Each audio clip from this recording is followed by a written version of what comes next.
I think the most important thing a person can do in their life is no longer be a Christian, no longer be a Muslim, no longer be a Buddhist, no longer be a Hindu, no longer be a New Age, no longer be a fundamental. Be a human being.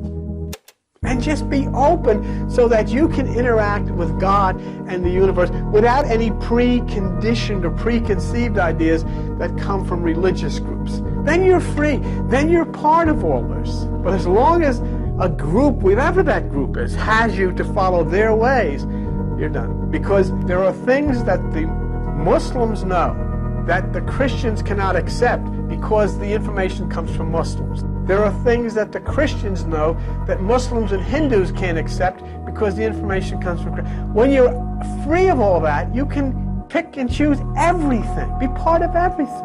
Anything that's logical, anything that's real, anything that's reasonable. But you've got to be free from all of that connection in order to do it. And it's such a wonderful thing. Then you can be one with the universal God. If you're not, then you're either with the Christian God or the Jewish God or the Muslim God. Well, that's silly.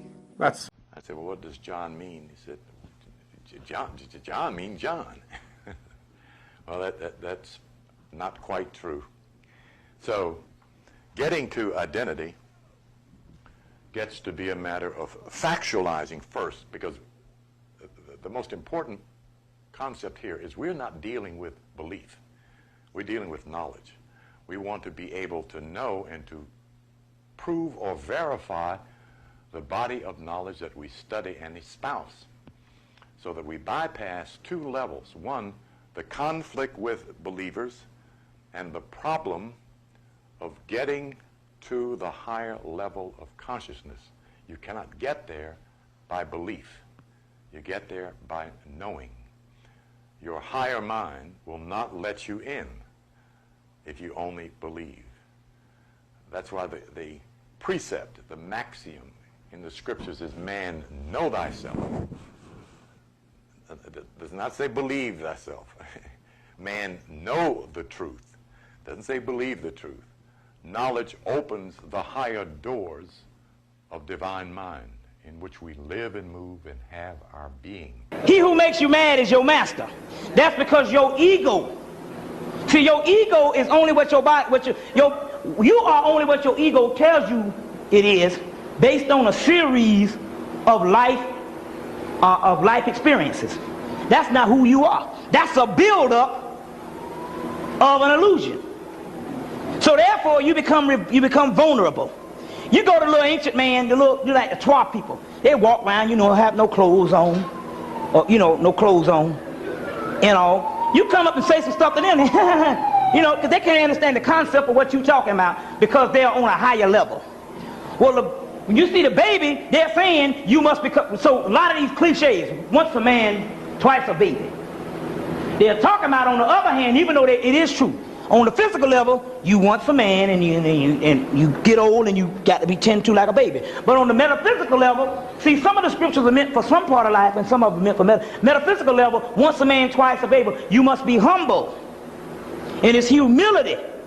And the more you humble yourself and get out of the actual breakdowns of society, is the less I'll be affected by things you say about me, about things, oh damn, I ain't got no clothes on. You know what I'm saying? Oh man, I got a spot on my clothes. I can't go outside. I can't go outside looking like this. And the more and more you come off of this, the more and more spiritual you grow. You understand the concept of what I'm trying to say? So they show you the baby. They say now, the demon is there to devour the baby. But the baby going through. Why? Because the demon can only devour the illusion. The baby is innocent, so you can't hurt him. You understand what I'm saying?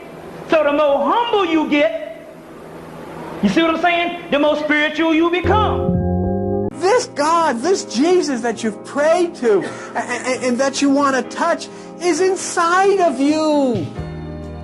Closer than your breath. And you're not paying any attention to him because you're being instructed by those of the tradition that say, do this and do that. And yet the world has been under the power of destruction for all of these 2,000 years that they've given after. You're saying you're a Christian country. Great! Then teach what Jesus taught. The kingdom of God is within you. Seek it. If your eye be single, your body will fill with light. They don't teach that. There is someone inside of you who knows how to make everything work in your body so that whatever you decide to do can be done. Whatever! John 14:20, at that time you will know I am in the Father, you in me, and I in you. Inside of you is the key to the kingdom. Inside of you is the key to the universe. Inside of you is the settlement of every riddle, every question. Inside of you is the fulfillment of what you will to be done. Hey, yo, dog. P.R.I.C. hard, stand the fuck up. I got your boy Bama, baby, in the building. Knock, knock, who is it? Someone you need to meet, who be fresh from head to feet. I always keep it street. Knock, knock, who is it? A youngin' from the gutter, who grew up inside a struggle, so now he do it hustle. Knock, knock, who is it? Someone you need to meet, who be fresh from head to feet. I always keep it street. Knock, knock, who is it? A youngin' from the gutter, who grew up inside a struggle, so now he do it hustle. Knock, knock, who is it? Your boy Bama, baby, thoroughbred, hard head, born in the Hades. People say I'm crazy, I love to show my ass off. Riding in my Chevy, fold up in this glass house. Born in my cigar, so you know I'm smoked out. Fresh pair of J's and some shades, so I'm low down. Fit by cool jet, strapped with a Uzi. Haters try and do me, but they can't move me. Proving to be one of the best in the game. I grind every day, never rest in the game. I was blessed in the game to be the one who made it. I got a lot of garbage in my bag, finna take it out. Couldn't see the vision, then it came to me perfectly.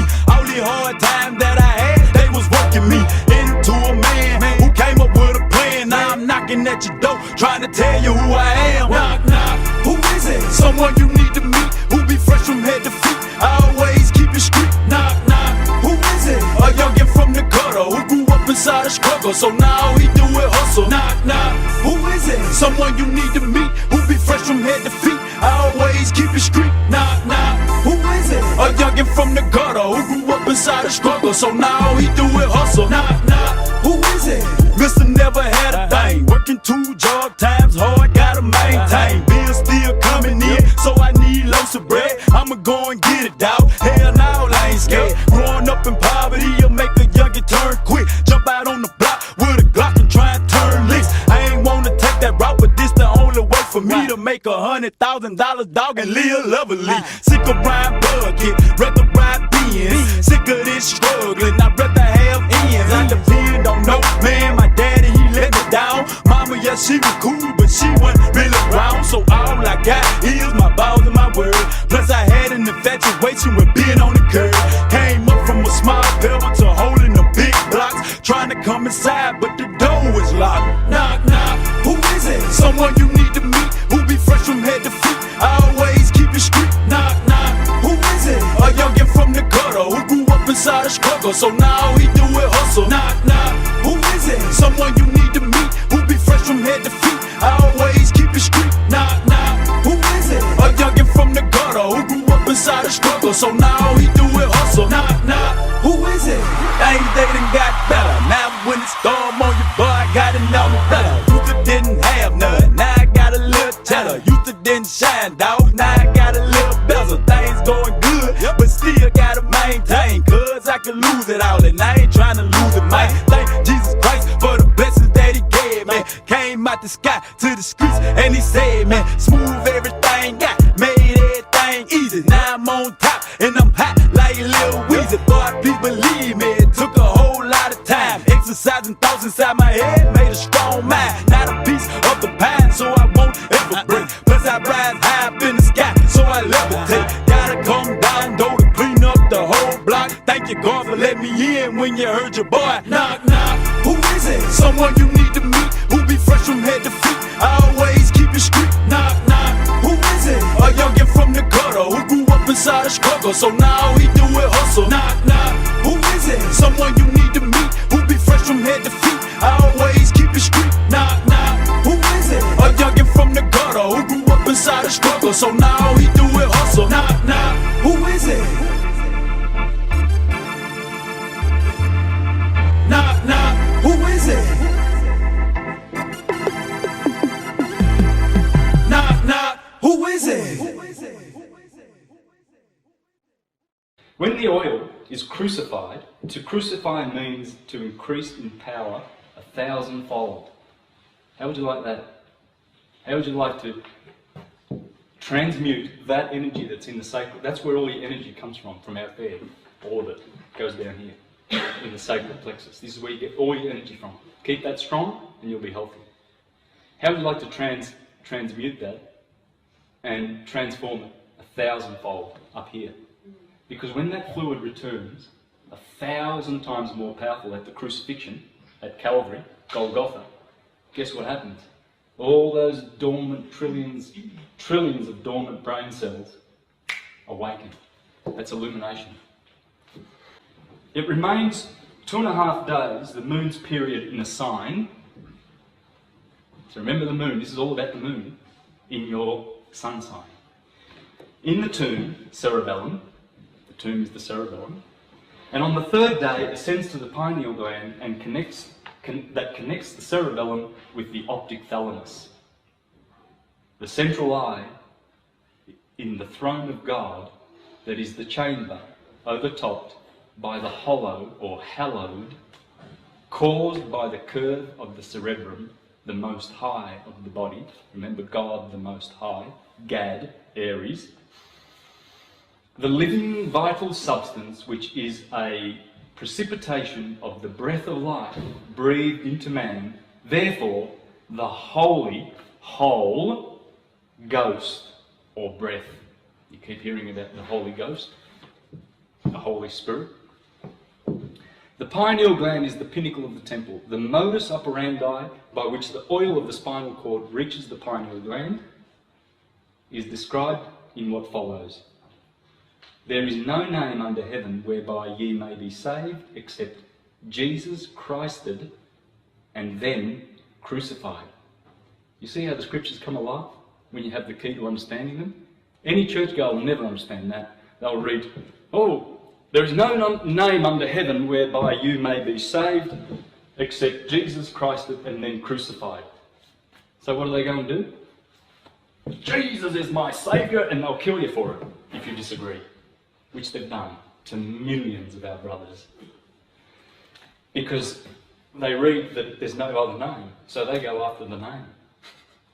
Not knowing that the name is Jesus Christ, the oil within. The kingdom of God is within.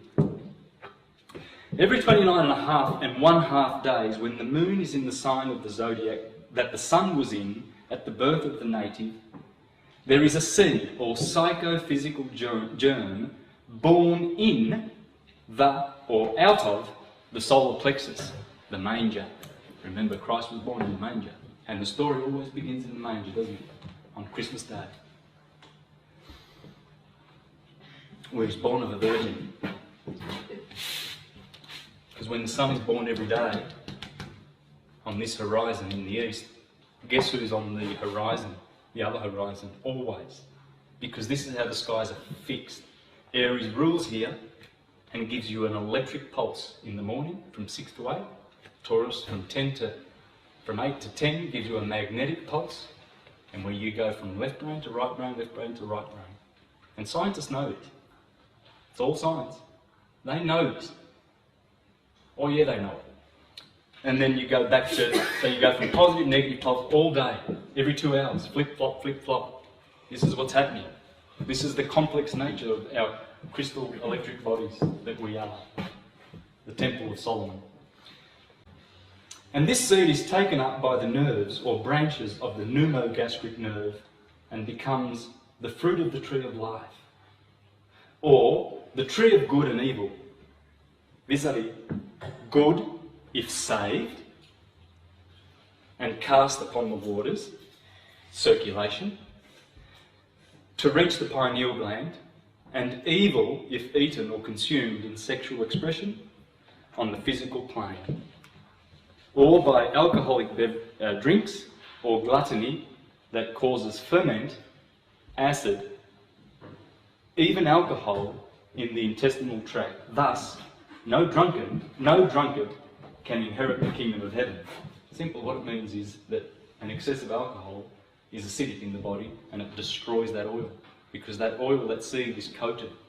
It's coated with a protection. and acid destroys it. That's why bad eating is also bad science. The oil that unites with the mineral salts in the body and thus produces the monthly seed. Verse 3 of Numbers 2, and on the east side, towards the rising of the sun, shall they of the standard of the camp of Judah pitch. To the east side. When you look north, east is always at the right side. That's the tribe of Judah. Without getting you running through the whole thing, the tribe of Dan was positioned in the north, representing the emotions. The tribe of Reuben was positioned in the south, representing the physical. And the tribe of Ephraim was positioned in the west, representing the intellectual. Because what happens is the intellect, when it becomes overly involved in the things of the spirit, will move in and encroach on the sun and block the sun. So basically, if you were looking from a standpoint of astronomy or astrological sciences here, you would see that when the movement comes from the west, the sun cannot prevail against it. So if you start to intellectualize too much instead of spiritualizing, the west is going to encroach and the light's going to go out. There's something very interesting. This Judah is the tribe of light.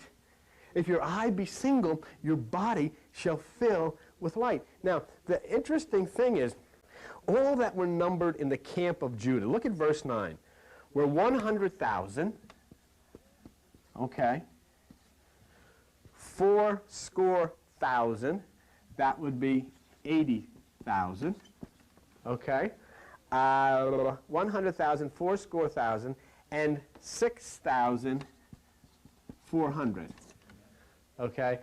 That is the constant speed of light. 186,400 miles per second. Tell me it's a coincidence. So then you should act out in the same way what happens here. And as you cast your energy to the right side, you become one of God's chosen. You become a Jew. That's the origin of the word Judah. Not a Jew who was born in a town, but one who camps at the right side is a Jew. As Paul says, a Jew is not one outwardly, a Jew is one inwardly. And right after Leo, what happens? The whole thing starts all over again. The sun enters Virgo, the virgin. See, astrologically, from a biblical standpoint, the thing begins from Virgo and winds up at Leo. The virgin consciousness gives birth to the Christ, and the whole drama acts itself out until you are fulfilled as the King, King of Kings, the virgin consciousness.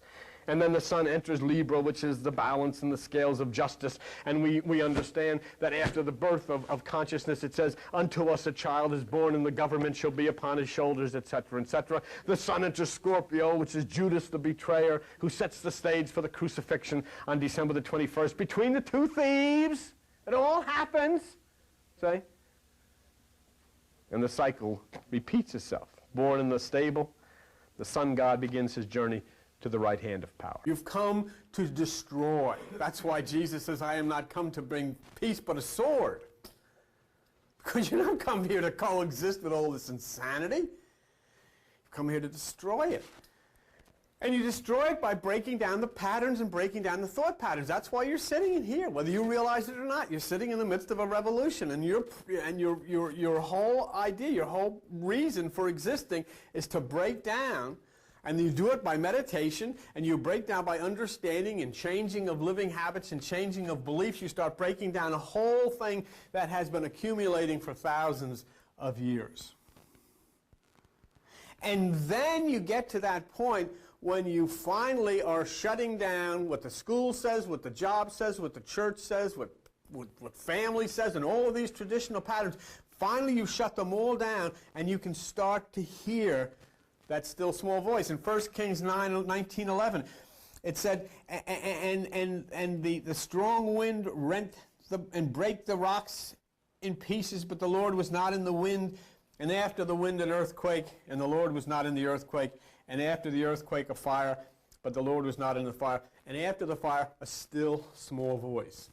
And you know that you cannot possibly hear the still small voice if everything is screaming at you, as it does scream at all of us every day of our lives. Every day that you get up, something's screaming at you. One place or another, something's screaming at you.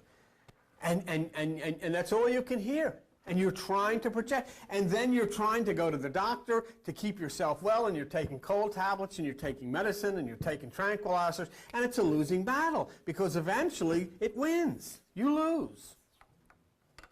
No matter what. You can't win.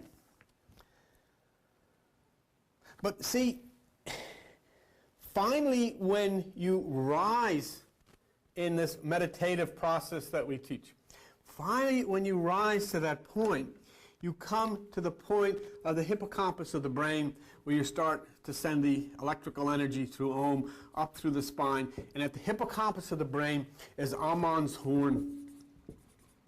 And Amon's horn is the ram's horn. And when the ram's horn is blown, it causes the wall to fall down, which blocks you away from that which is the true communion with what we call God. That's why the shofar, S-H-O-F-I-R, the ram's horn is blown at Yom Kippur. Because Yom Kippur is the time of enlightenment, the time of atonement. The ram's horn, do you think, I mean, this is like sticking your head in water and making God turn. I mean, do you think God really gets turned on because somebody stands there with a horn off of a sheep and blows through it? I mean, what is this? Boy, that's great. I'm turned on. I'm going to save everybody. Blow it again. Oh, I love it. What is this? But that's where we're at. You bring a thought to mind, you bring the picture there, and you breathe.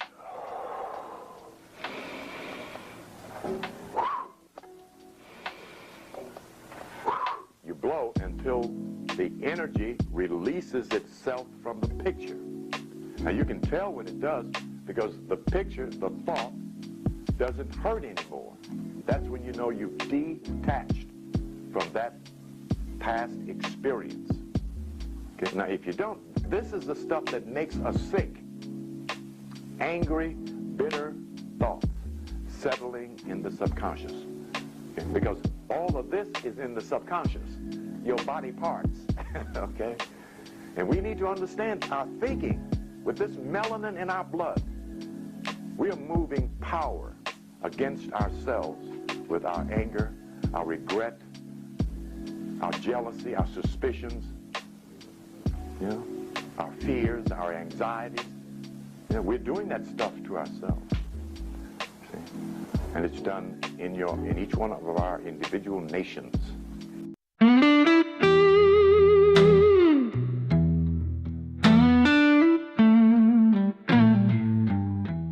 I step into the night, dressed to impress, confidence in my stride, ain't no need to guess.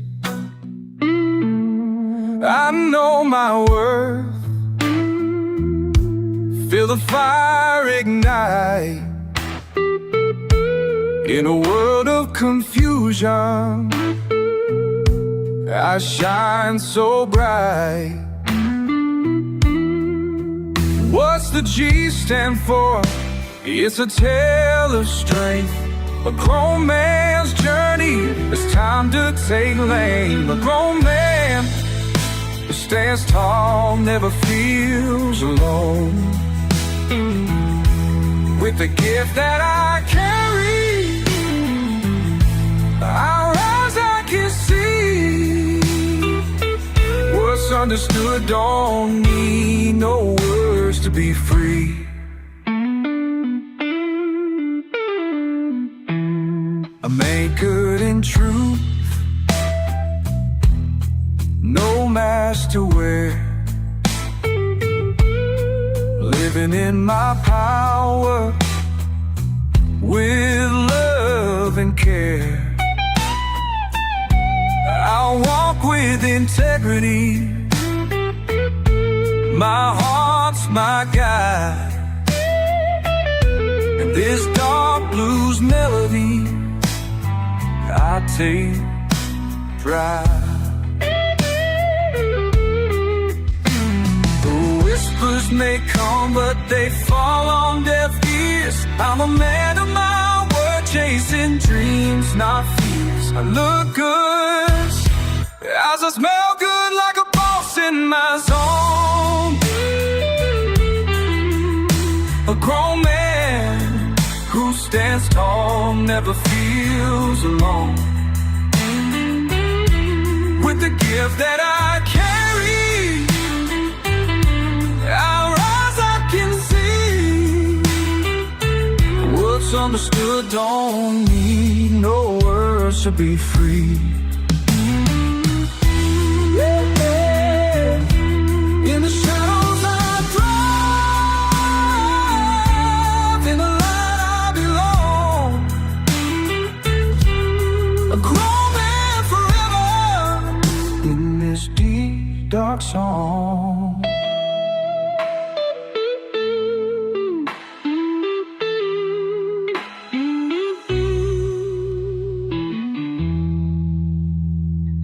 The new age that these people are so afraid of, and they've got a need to be afraid of it. I can tell you, there's a reason for them to be afraid of it. Because it's going to free people in their minds. Because people are going to be freed in their minds. They're not going to be under guilt. They're not going to be under the bondage of having to follow churches. That's something to be afraid of. Where's the money going to come from? It's a tug. You feel it pulling you upwards to find out, to explore, to understand, to realize and become one with what is this thing called God, see? Here's the earth. We've been through this. E for earth. Here comes the sun. Here comes the sun. What happens to the sun? It goes through the cross on December 21st. December 22nd and 23rd and 24th, it's in the tomb of the winter solstice.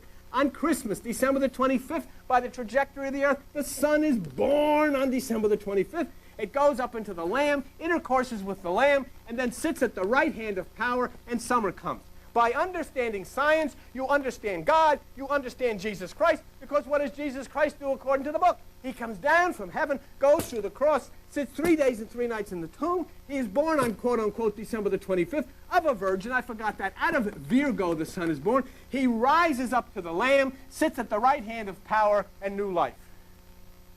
By understanding science, you understand Christ.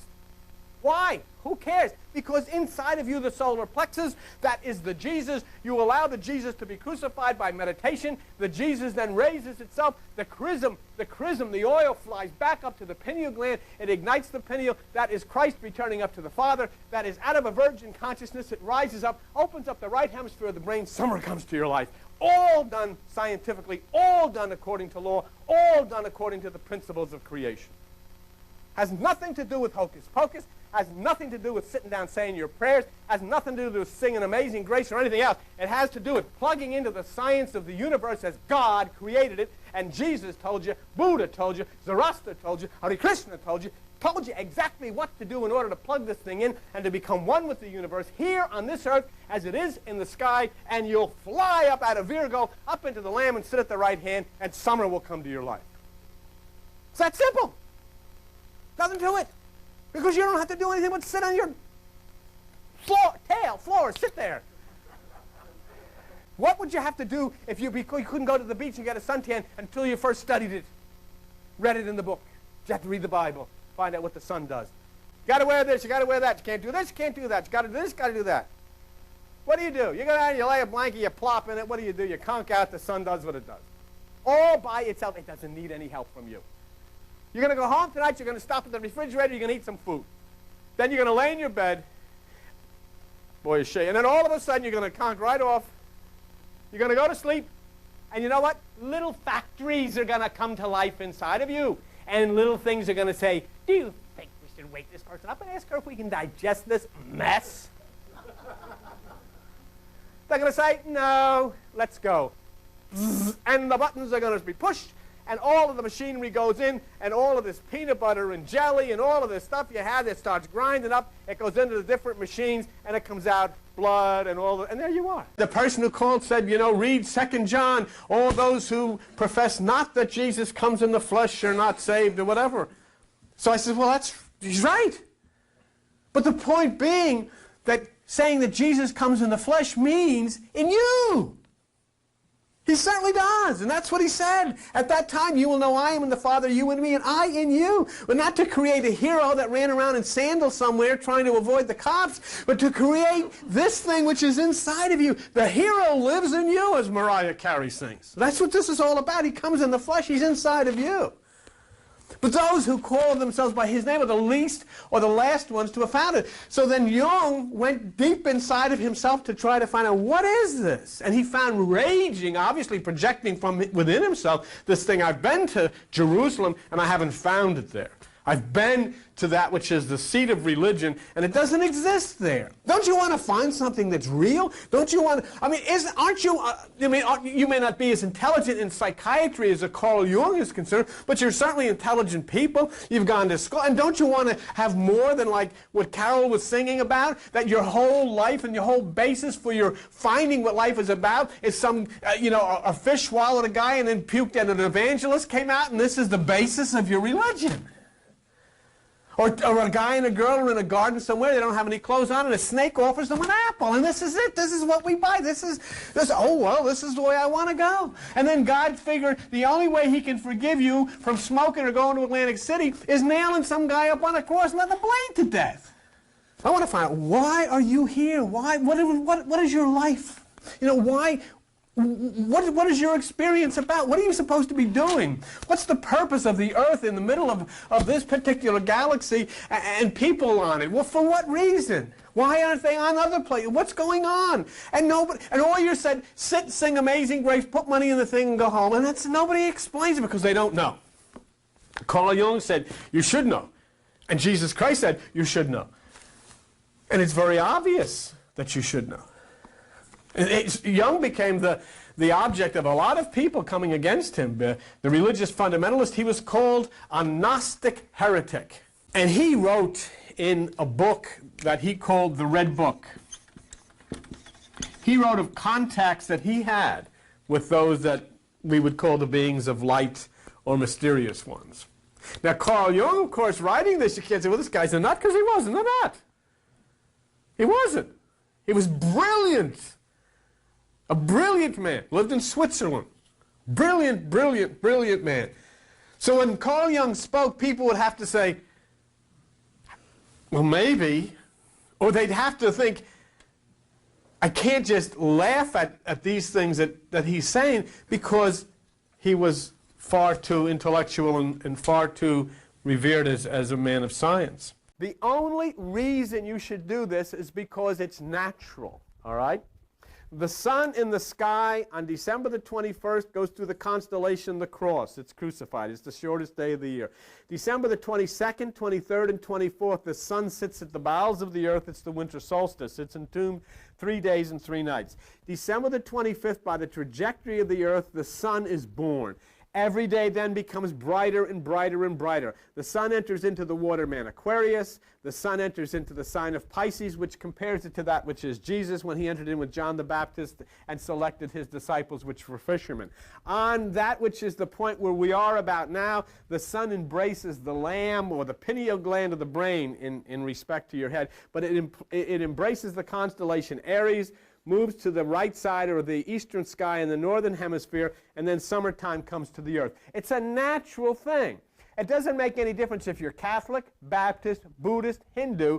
The point is, summer cannot come to the earth unless the sun is crucified, unless it sits 3 days and 3 nights in the winter solstice, unless it is born on December the 25th, unless it enters the baptism of the waterman, unless it enters that which is the selection of the fish, and unless it embraces the land which it airs. Unless all of those things happen, the sun cannot sit in the right side or the eastern sky in the northern hemisphere, and summer cannot come. If it doesn't come this way, there's going to be no summer. If it doesn't, so the plan must be followed. The plan must be followed. Now the point then is, oh, that's fine for the, for the sun and for the summer. We see it outside now. The spring is here. The trees are filled with their leaves again. But we say, well, what has it got to do with me? The point is that here in the midst of your abdomen is the solar plexus. The sun must rise within you in the same way that it does outside. And it rises up after the crucifixion of the 5 senses through meditation, impacts the pineal gland of the brain, which is Aries, throws open the right hemisphere of the brain, and summertime comes to your life. In other words, There has been a barren, cold, winter existence inside of you. It has been dead. It will burst forth in color when you follow the exact same natural course that the sun follows in the sky. So that's why it's so very, very important. Now, if you'll take most people and you start talking to them about this, they say, well, I don't know anything about it. I have never heard of anything like this. And Jesus comments on it. Look what he says, page 789. Page 789, Matthew chapter 13. And it's a very interesting comment on the human condition. Matthew chapter 13 and verse 15. And what does Jesus say? This people's heart is waxed gross. You know what that means? The center of their understanding is stifled. There's nothing. It's closed over. It's sealed. There's no way to get through. They pray, they go to church, they go to synagogue, they go to temple, but it's all hitting their ears and falling right down because the center is closed off. The center is totally closed off. For I say unto you, this people's heart is waxed gross. Their ears are dull of hearing. Their eyes they have closed, lest any time they should see with their eyes and hear with their ears and should understand with their heart and be converted, and I should heal them. So in other words, what he's saying there is if the center is stifled, you're never going to be able to see these things. If the center is stifled, you're never going to be able to understand these things. And if the center is stifled, you can say you're saved, you can say you're religious, it's not going to mean anything. There's got to be an opening in the center. Okay. We are made from inside out. We're made from top to bottom, from the brain to the loins.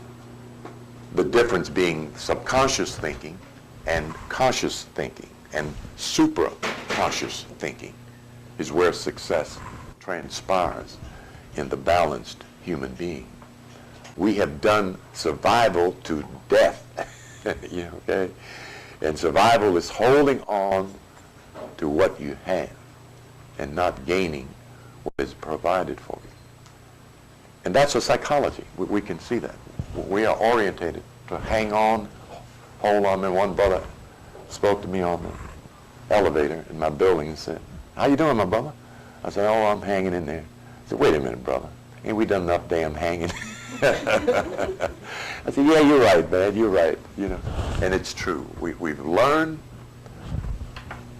to hold on, hang in there from the generations of our ancestors who were obliged to hold on. The incarcerated black man as a, quote, slave, unquote, could do only hold on, hang in there, survive. And if it had not been for his mother, we would not be sitting here now. She is the bulwark of our strength of survival. But we're in a cycle of self-discovery, the unfolding of the true self. And that true self, as we know in Moorish science, is God. John chapter 10, verses 31 to 36. I quote that in every class. My favorite verse, and second to that, is Psalm 82, verses 5 to 8. It says something about your given nature. That if he was talking to Jews that were not following him, he was not talking to divine beings, he was talking to knuckleheads with rocks in their hand, okay? The dudes on the corner, as it were, about them already being gods. See? Which tells us that that level of universality is incorporated in our nature. It is our birthright. We're not adopted by anybody, okay, which makes you a stepchild. But it's about discovering yourself. Finally, in our world, we are coming to the realization of our tremendous worth and valuableness. And that's psychologically therapeutic, healing, just in knowing and being aware of that. And being able to raise your child with that idea in his consciousness allows him to avoid a multitude of roadblocks, pitfalls, and other trippings and trappings along the way. If he knows his life has purpose and it's going somewhere, he's going to value his life. If he thinks he is worthless and what everyone else has is of greater value than him, he's going to take the chance to get that which is valuable. That's human nature, you see. So we see the disorientation. We see that there is no real human education going on in the black community. Now this, I'm not accusing all black children of being crooks, robbers, muggers, murderers, and thieves, but the problem is, in terms of how many, is that there are too many. And the other issue is it can be changed. Time is not going to solve that problem. Time will sweep those negative forces and those who cling to them off the planet, out of the way. That's the horrendous blind force of nature. We as conscious beings should not be subjected to that. It's quite scary when you realize thinking outside the box has a much deeper meaning than just a random saying. The box is the physical reality, and most people use their mind to react to reality. For example, something bad would happen in my reality and I would constantly complain in my mind and imagine the worst case scenarios. But that does nothing. It keeps you in a negative cycle of manifestation. The truth is, everything you see around you was first thought in the mind before it was a physical reality. Physical reality is the effect, the mind is the cause. So thinking outside the box is using the mind not to react to reality, but to consciously shape reality. To use thought and imagination outside the physical plane to shape reality. Most people use their mind just to react to the world of effects, which does nothing. We need to think outside the physical plane and use the higher dimensions of consciousness, such as our imagination and thought, because these things are not limited to the physical world and the five senses.